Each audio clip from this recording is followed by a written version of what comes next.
Hello students, आज हम लोग पढ़ने जा रहे हैं एक्सपोनेंट्स ऑफ रियल नंबर। ये मैथमेटिक्स का एक कोई अलग से टॉपिक नहीं है। इसको हम लोग मैथमेटिक्स का इंटीग्रल पार्ट बोल सकते हैं। ये काफ़ी हेल्पफुल हो जाता है कॉम्प्लेक्स कैलकुलेशंस को, कॉम्प्लेक्स प्रॉब्लम को इजीली सॉल्व करने में। तो आओ देखते हैं कि कैसे हम लोग इसको स्टार्ट करते हैं। Positive exponent. तो पहले हम समझते हैं कि positive exponent for any real number a and a positive integer n we can write a to the power n is equal to a multiply a dot dot n times. यहाँ पर a n क्या है? a n is called nth power of a को हम लोग base बोलेंगे, a is the base and n is the exponent of the nth power of a। इसका एक एग्जाम्पल देखते हैं। 2 की power 3 equal to 2 into 2 into 2 equal to 8। 3/2 की power 3 equal to 3/2 multiply 3/2 multiply 3/2। 3 3 जा 9 3 जा 27, 2 2 जा 4 2 जा 8। यहाँ पर ये हमारा बेस ऑफ द बेस है, इसको क्या बोलेंगे हम लोग? बेस। और ये क्या है? एक्सपोनेंट। ये एक्सपोनेंट है, ठीक है। उसके बाद हम लोग अगेन एक छोटा सा इसमें पार्ट है। For any non zero real number a to the power 0 equal to 1। मतलब कोई भी नंबर हो और उसका power 0 will be equal to 1। 5 की पावर 0 इक्वल टू 1। 3 की पावर 0 इक्वल टू 1। 2/3 की पावर 0 इक्वल टू 1। और similarly -99 to the power 0 equal to 1।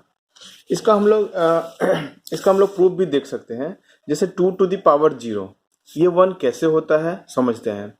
2 की पावर 3 -3 लिख सकता हूँ। हम लोग इसको आगे पढ़ेंगे।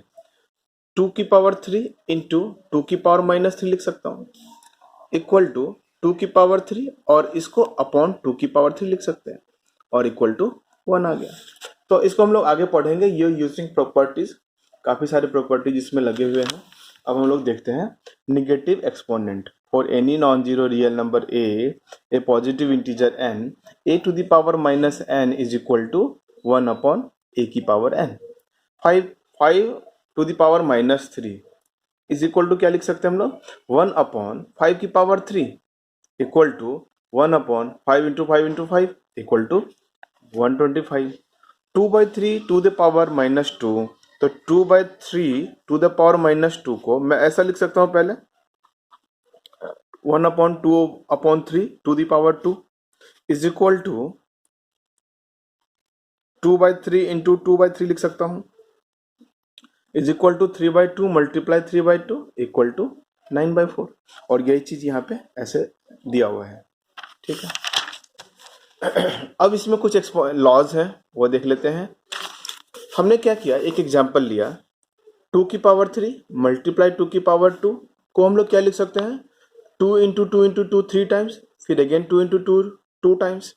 तो टोटल कितने टाइम्स हो गए? 2 इन 4 5 टाइम्स, तो 2 की पावर 5।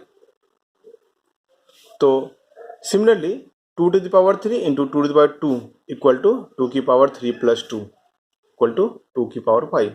यहाँ से हमने ऑब्जर्व किया, क्या ऑब्जर्व किया? इस एग्जाम्पल से हमने ऑब्जर्व किया कि a की पावर m इंटू a की power n will be equal to a की power m plus n। Second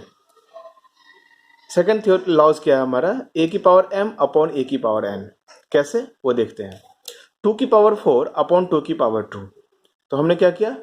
2 को 4 टाइम्स लिखा, 2 को 2 टाइम्स लिखा, तो 2 टाइम्स कैंसिल आउट हो गए और रह गए 2 इंटू 2, मतलब 2 की पावर 2। इसी को मैं दूसरे तरीके से क्या लिख सकता हूँ? 2 की पावर 4 अपॉन 2 की पावर 2 इज इक्वल टू 2 की पावर 4 माइनस 2 इक्वल टू 2 की पावर 2। तो हमने यहाँ से इन दोनों एक्सरसाइज से हमने क्या ऑब्जर्व किया?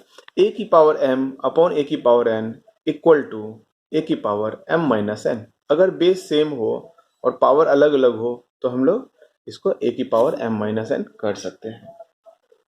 अब आ जाते हैं हम, हमारा थर्ड लॉ क्या कहता है? a की power m to the power n equal to, जो पावर है वो मल्टीप्लाई हो जाएंगे। जैसे यहाँ पे हमारा m n था, तो ये पावर मल्टीप्लाई हो जाएंगे, a की पावर m n। इसको हम लोग उल्टा भी लिख सकते हैं। जो पावर बाहर में था, n बाहर था, तो उसको हम लोगों ने अंदर कर दिया यहाँ पे और m को बाहर कर दिया। सिमिलरली ये देखते हैं कैसे। 3 की पावर 2 टू द पावर 5, 3 की पावर 2 इंटू 5, 3 की पावर 10, ठीक है। 3 की पावर 5 इंटू पावर 2, 3 की पावर 5 इंटू 2, 3 की पावर 10। तो इस तरीके से हम इसको ये लिख सकते हैं, ए की power m to the power n equal to a की पावर एम एन और ए की power n to the power m। बच्चों हम लोग क्या देख पा रहे हैं कि यहाँ पर कुछ ऑब्जेक्टिव अचीव नहीं कर रहे हैं, हम लोग सिर्फ पढ़ रहे हैं कि क्या प्रॉपर्टीज है, क्या थ्योरम्स हैं, क्या लॉज है।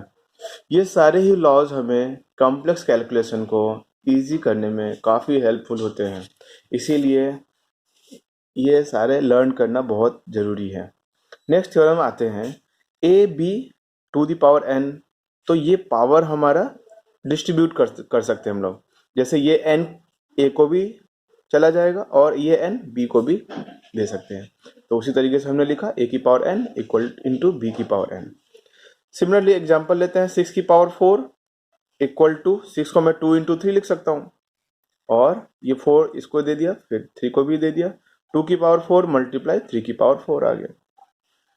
अगेन एक और सिमिलरली a अपॉन बी, यहाँ पे मल्टीप्लाई में था, यहाँ पे डिवाइड में है, और चीज़ें सेम है, टू द पावर n। ये n एक बार इसको दूंगा, एक बार डिनोमिनेटर को दूंगा, a की पावर n अपॉन b की पावर n। इसको एग्जाम्पल में हम समझ सकते हैं, 2 की पावर 3 अपॉन 3 की पावर 3, 2 अपॉन 3 की पावर 3 को हम लोग लिख सकते हैं 2 की पावर 3 अपॉन 3 की power 3 equal to 2 into 2 into 2 upon 3 into 3 into 3 equal to 8 upon 27। बच्चों इसको समझने में कोई भी डाउट आए प्लीज़ कॉन्टेक्ट। Thank you.